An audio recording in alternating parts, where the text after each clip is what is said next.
Do you promise to love and cherish in sickness and in health? I do. I do. Do you, Luca Alessandro Moretti, take Isabella Rossi to be your lawfully wedded wife? That was the last thing Luca the lion heard before everything went silent and his focus went blur. As the organ music swelled and a triumphant declaration echoes through the ornate St. Augustine's Cathedral, Moretti, a fierce Italian Mafia boss, stood at the altar, his impeccably tailored tuxedo a stark silhouette against the stained glass brilliance. Beside him stood Isabella, his fiancée, radiant in white lace, squeezed his hand, her smile a beacon of nervous joy. This was it, the day he solidified his empire, not just with power, but with a woman who understood the delicate dance of his world. Father Michael's voice boomed, practiced and serene. Do you, Luca Alessandro Moretti, take Isabella Rossi as your lawfully wedded wife? Luca looked into Isabella's hopeful eyes, a familiar sense of calm settling over him. He was about to say, "I do." The words were forming on his lips, a silent promise. But then, just as the breath for those two fateful words was drawn, his gaze drifted past Isabella, past the perfectly arranged floral arch, and into the sea of blurred faces in the packed pews. His eyes, honed by years of spotting danger, opportunity, and betrayal, snagged on a figure tucked away near the back, half hidden by a stone pillar. Time seemed to fracture. The swelling organ music became a muffled drone. Isabella's gentle squeeze on his hand vanished from his perception, and the entire opulent cathedral shrank to a single, impossible focal point.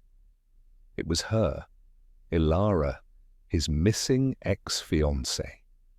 The woman who had vanished 3 years ago, leaving nothing but a ghost in his grand empty mansion and a scar etched deep into his ruthless heart.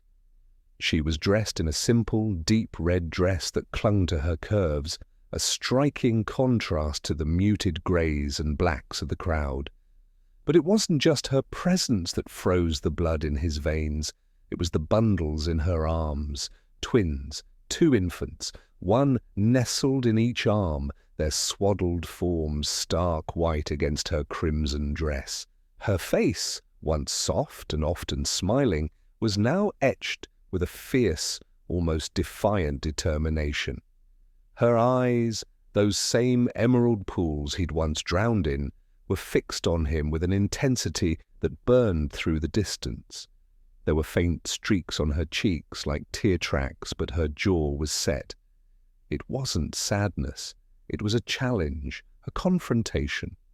Luca's mouth fell open, the "I do" dying on his tongue, replaced by a raw gasp.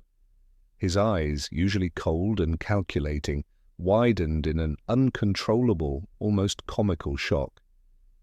It was as if a lightning bolt had struck him, severing his connection to reality, to Isabella, to the entire wedding. His world, meticulously built and guarded, was cracking, splitting down the middle like a shattered heart. Isabella, feeling the sudden, rigid tension in Luca's hand, followed his horrified gaze. Her brows furrowed, her lovely face twisting into confusion as she tried to discern what could possibly command such a visceral reaction from the man who was moments from becoming her husband. All she saw was a woman with 2 babies staring. The red arrows seemed to materialize out of thin air, pointing from Luca's disbelieving eyes directly to Elara and her twin burdens. The air crackled with unspoken accusations, with years of unanswered questions, and the undeniable, earth-shattering reality of 2 tiny, innocent lives that had inexplicably entered his meticulously controlled existence. The broken heart throbbed in the center of the aisle, a silent explosion of everything Luca thought he knew. This wasn't just a wedding, it was a detonation. And in the stunned silence that followed the organ's fading notes, everyone in the cathedral held their breath, waiting for the Mafia boss to make his next move. Luca, however, couldn't move. His entire being was screaming one question, a silent roar in his mind. Whose babies? The truth, he knew with a sickening certainty, was about to unravel his entire world. The silence in the cathedral is deafening, but the storm inside Luca's chest is just beginning. As the lion stands paralyzed between the woman he's supposed to marry and the ghost who holds his future in her arms, a single question remains. Will he finish his vows, or will he burn this entire empire down to reach her? The truth behind Elara's disappearance and the secret of those twins is about to be revealed, and you won't believe the betrayal that forced her to run. If you're sweating as much as Luca is right now, smash that like button. Drop a comment with your theories. Did Elara run, or was she taken? Subscribe and turn on notifications, because part 2 is dropping sooner than you think. The lion is about to hunt